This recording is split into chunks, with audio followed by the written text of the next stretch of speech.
Digboi Lions ক্লাবে বিনামূলীয়া diabetes আৰু সাধাৰণ স্বাস্থ্য পৰীক্ষা কেন্দ্ৰ মুকলি।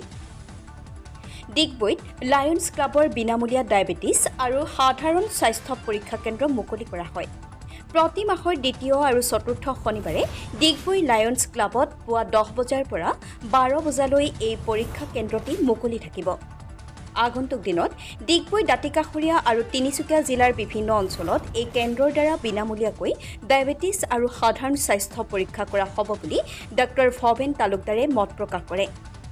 ডায়েবেটিছ আৰু ৰক্তচাপ ৰোগীয়ে দৰৱ খোৱাৰ উপৰিও দৈনিক জীৱনত কি নিয়ম অৱলম্বন কৰিব লাগিব তাৰ ওপৰতো ডক্টৰ ভৱেন তালুকদাৰে মত প্ৰকাশ কৰে। পৰীক্ষা কেন্দ্ৰটো উদ্বোধন কৰে ডক্টৰ প্ৰভাত শৰ্মাই। ডিগবৈৰ পৰা নিতুমণি শইকীয়া ৰিপৰ্ট। আজি এটা বিশেষ দিনত আমি এটা বিশেষ আমাৰ কাৰ্যসূচী আৰম্ভ কৰিছোঁ।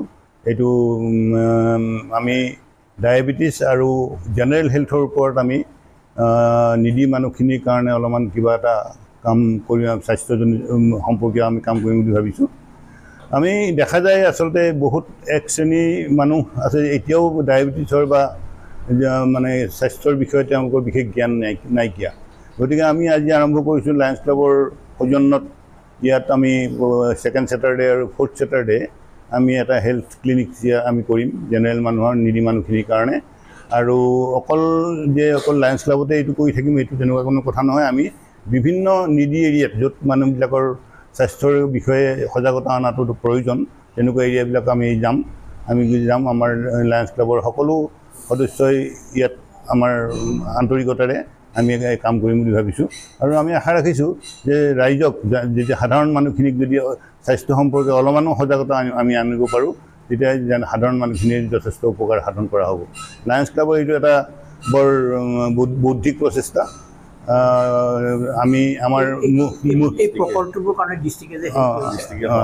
আৰু আমাৰ এইটো যিটো লায়ন্স ক্লাবৰ যিটো আমাৰ স্বাস্থ্যৰ ওপৰত যিটো এক্টিভিটি ডায়েবেটিছ আৰু জেনেৰেল হেল্থৰ ওপৰত এইটো আমি ডিষ্ট্ৰিক্টৰ পৰা স্বীকৃতি পাইছোঁ। আৰু তেওঁলোকে স্বীকৃতি মৰ্মে আমাক এটা অনুদান তেওঁলোকে দিছে আৰু সেই অনুদানটো আমাৰ কাৰণে যথেষ্ট সহায় হ'ব, আৰ্থিকভাৱে সহায় হ'ব। আৰ্থিকভাৱে সহায় কৰাতকৈও তেওঁলোকৰ অনুপ্ৰেৰণাটো আমাৰ কাৰণে যথেষ্ট ডাঙৰ কথা। আৰু আমি যথেষ্ট কৃতজ্ঞতা জনাইছোঁ তেখেতসকলক। আৰু আমি আশা ৰাখিছোঁ যে ভৱিষ্যতেও তেওঁলোকৰ পৰা এনেধৰণে আমি সহায় সহযোগ পাই থাকিম আৰু আমি আমাৰ নিজৰ কামত আগবাঢ়িব পাৰিম।